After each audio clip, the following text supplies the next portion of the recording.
The clock is ticking on what appears to be a major cover-up in the Charlie Kirk assassination case. Sources have now confirmed that doorbell camera footage captured 22-year-old Tyler Robinson changing his clothes right after the shooting, and he was not alone. An unidentified woman was right there with him, potentially serving as an accomplice. Yet the FBI has not acknowledged this footage or released it to the public. This development could very well be the biggest breakthrough uncovered so far in the ongoing investigation. So I'm Joseph Morris, and don't forget to like and subscribe. Now let's rewind to the day of the shooting and zero in on the footage itself. Shayna Broderick, who is Phil Lyman's cousin and refers to him as uncle, meaning they're clearly family members through and through, decided to delete all of his social media accounts shortly after he was reached out to. Phil Lyman is an American politician from Utah who ran for governor in the 2024 Republican primary but lost to incumbent Spencer Cox. And his supposed nephew, Shayna, completely wiped his Instagram, deleted his Facebook entirely, and even removed his LinkedIn page when asked about this footage discovered, which I'll play in a couple seconds. Wiping all your social media raises serious red flags, especially given Phil's political connections and ties to powerful figures in Utah. This sudden erasure of his online presence feels like more than just a coincidence. It hints at something possibly deeper, perhaps an attempt to hide connections that could unravel a larger conspiracy involving influential players pulling strings behind the scenes. Fortunately, everything needed from those pages had already been grabbed beforehand because we just knew when he was asked about this footage that he would completely disappear from the internet. So in one particular video from his page that was posted but has since been removed from the internet, he is at his grandma's house along with his aunt, and they are retracing Tyler's steps after the incident. And if you listen closely, you'll hear his aunt questioning the timeline, noting that it took far too long for Tyler to move from one spot to another. And then the bombshell. She directly mentions a woman being an accomplice. Let's roll the clip.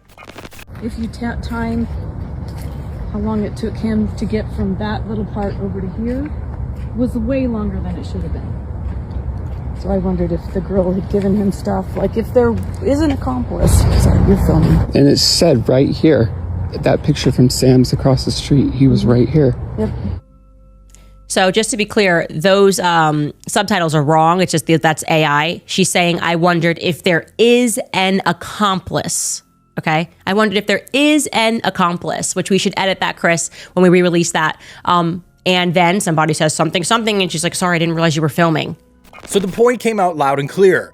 Shayna's aunt had seen a woman with Tyler who might have been handing him items, and she openly wonders if this person was involved as an accomplice.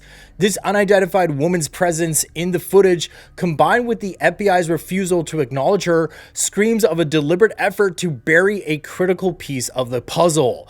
Was she supplying Tyler with clothes, weapons, or something else to aid his escape? Because this accomplice aligns perfectly with a tip Candace Owens received, where a source claimed that the FBI had hidden footage showing Tyler changing his clothes alongside a woman. That source even provided a name connected to the Lyman family, but it was held off on sharing without solid proof. Now, with Shayna's own video serving as evidence, something concrete exists. So you will recall that we had received a lead live on the show. Someone paid money to inform us that there was footage that the FBI was hiding, right? She wrote in, said, I have been trying to reach out to you everywhere. The FBI is hiding footage. The doorbell cam footage had more. This is what the person told us. She said, the shooter is then seen changing his clothes and he is with a woman, she told me. And then she gives me a name.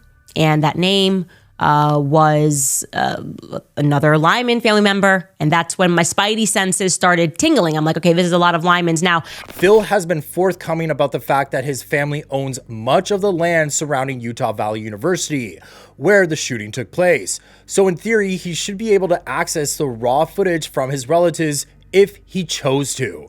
However, when Phil was approached for help in obtaining that footage, he became quite angry and even went so far as to accuse those of asking of having some involvement in the events. The focus remained on the facts, pressing him, if he truly wants to help bring justice for Charlie's killer, then why wouldn't he simply walk over to his family members' homes, since he was already in the neighborhood, and ask for the full doorbell camera footage to share? After all, his family provided part of that footage to TMZ the very next morning on September 11th, right in the midst of the 33-hour manhunt. The FBI must have had access to it as well, so why didn't they inform the public that they were also searching for a woman who could have been aiding Tyler? Now turning our attention to Shayna's mystery companion who appears in some of those videos, there is this goth looking kid whom Phil had made clear he does not know at all. Tips from Candace Owens' viewers have pointed towards someone named Robby Hilt, supposedly from Washington State. But here's where it gets chilling. No one has come forward claiming any personal connection to him. No schoolmates, no locals, no acquaintances stepping up with details, which is very bizarre for a college-age guy in a tight-knit community like the one around UVU. This complete lack of a verifiable identity raises massive red flags, suggesting he might be using an alias or deliberately staying off the radar, possibly as a planted operative or someone meant to muddy the investigation. Even more unsettling, Candace Owens alleges that the Tyler Robinson family claims the person in the surveillance footage released by the FBI as supposedly showing Tyler is not actually him. And it's been pointed out that this goth kid bears a striking resemblance to that figure, hinting he could be a decoy or a key player in a broader scheme. His shadowy presence in Shayna's videos, combined with the total absence of any digital footprint or social ties, fuels speculation that he's not just some random bystander, but a calculated piece of a larger conspiracy, possibly orchestrating or monitoring Tyler's actions. When this is combined with the leads received about Ukrainian-Russian ties at UVU, things start to get even more intriguing. The campus has extensive programs dedicated to Soviet studies, and even the president majored in that field. It is also known that Tyler visited his uncle Mikey, who might possibly be Mike Mitchell, in Ukraine, and this uncle has links to the Azov Battalion, a far-right Ukrainian military unit. While mainstream sources dismiss these Ukraine connections as disinformation, pointing instead to Tyler's domestic radicalization, the goth kid's untraceable identity and the unidentified woman's role fuel suspicions of a deeper, possibly foreign orchestrated plot. The New York Times has reported on spies from Eastern Europe, specifically Russia and Ukraine, the same region tied to Uncle Mikey's alleged Azov Battalion links, obtaining new identities in places like US and Brazil, essentially forming terrorist cells that slip through open borders. It's worth noting that Charlie Kirk and Jamie White, a journalist from Alex Jones's InfoWars, who was also killed, were listed on a Ukrainian hit list, lending credence to the idea that this could be an operation orchestrated from overseas. So in my opinion, this entire saga feels heavy with the weight of a deliberate cover-up. Killing Charlie was a massive overreach by forces desperate to silence the truth, but it's backfiring spectacularly.